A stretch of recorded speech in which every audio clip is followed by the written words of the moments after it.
All right, so today we're going to be learning about how Arkansas was granted statehood. Um, this is a seventh grade Arkansas history class. This is the standard that I picked from the Arkansas, um, I guess, standard website. I just kind of Googled it and found all the standards that you could use in the state of Arkansas and the Common Core kind of standard. And this is what I found. This is what I'm going to use. So let's get into it. My name's Carson Garner, and here we go. So Arkansas was part of the Louisiana Purchase in 1819. President Thomas Jefferson, this doubles, almost triples the size of the United States. You see to the right here, we got the original 13 colonies on the coast there.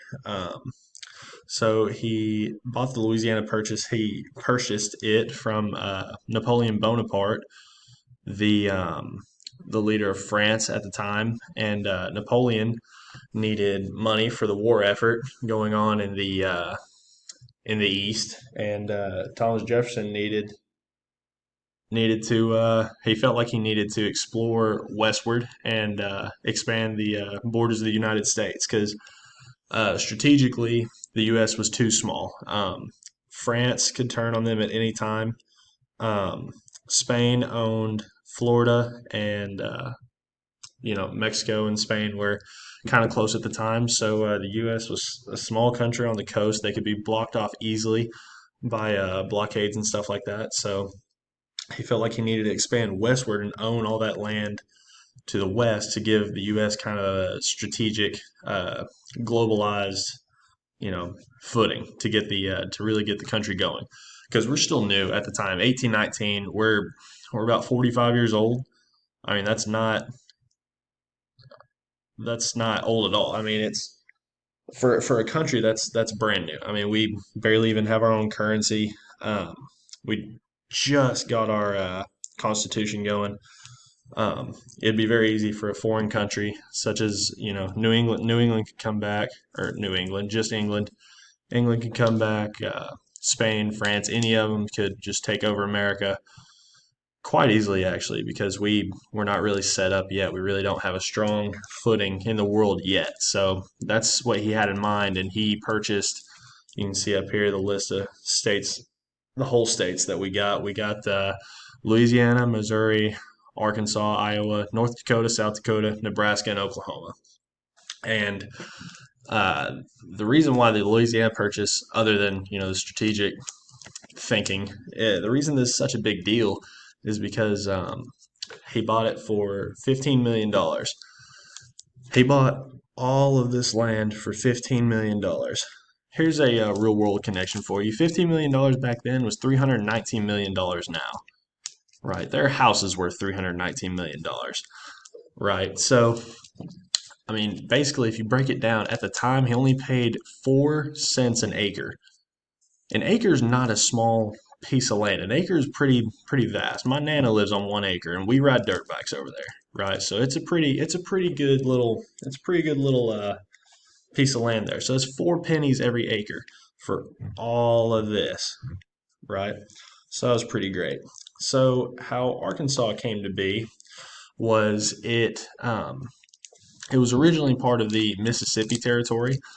The capital was the same as Mississippi. Mississippi was just going to stretch west, but the Arkansas Territory was more popular, I guess, with the new colonists coming over and the new settlers moving west.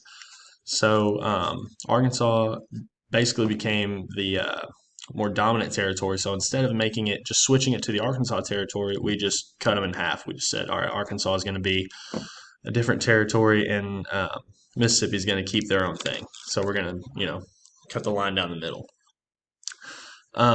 So Arkansas was admitted to the Union as a slave state in 1836.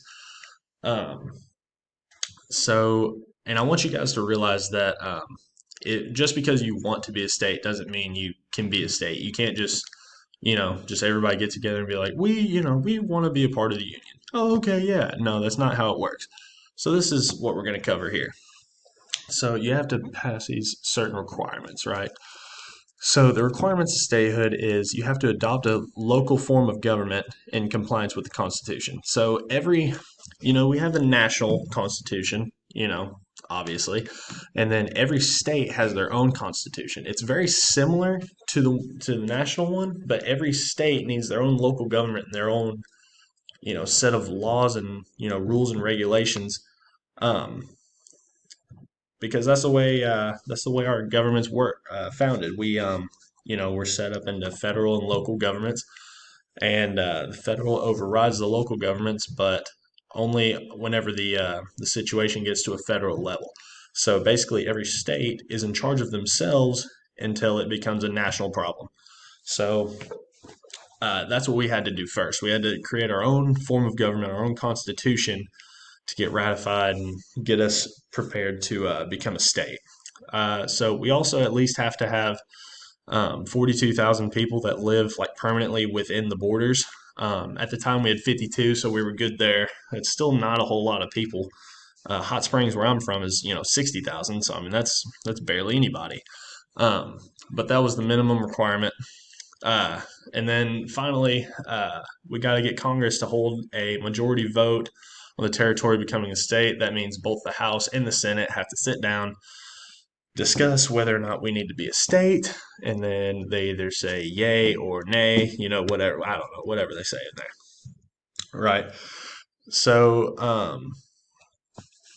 that those are the requirements of being a state. So after you get a majority vote, I don't know how they got the message over there back then, but they didn't email them or anything.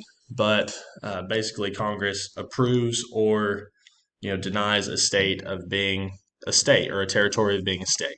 So what I need you guys to do is I need you to get in small groups, and we're going to do an activity today, and it's called a flow chart. I don't know if anybody's ever done a flow chart in here. Y'all are in seventh grade. I'm sure you probably have.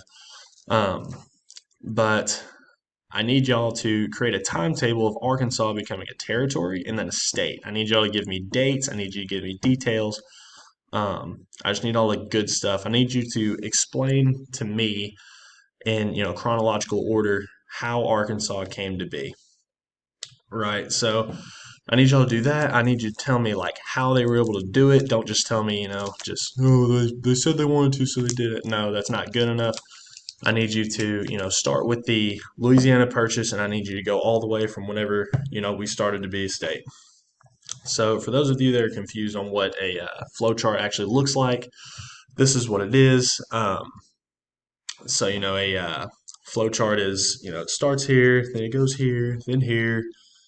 It's not going to be like a yes or no question, anything like that. And I'm sorry for the graphics of this graphic. It's pretty terrible, but that's the best I could find that didn't have a specific topic on it.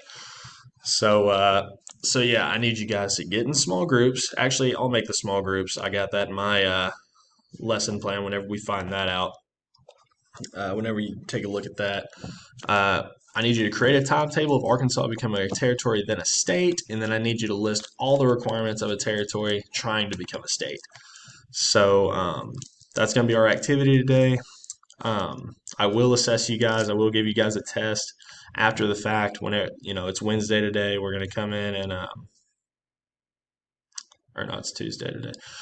Tomorrow is going to be Wednesday. We're going to come in and we're going to talk about it some more. We're going to get some in-class discussion going, and then be ready for Friday. We're going to have a formal test, and I'm going to help you guys out. I'm going to give you guys a lot of good notes. We'll talk about it, and any questions you may have, we'll get it going.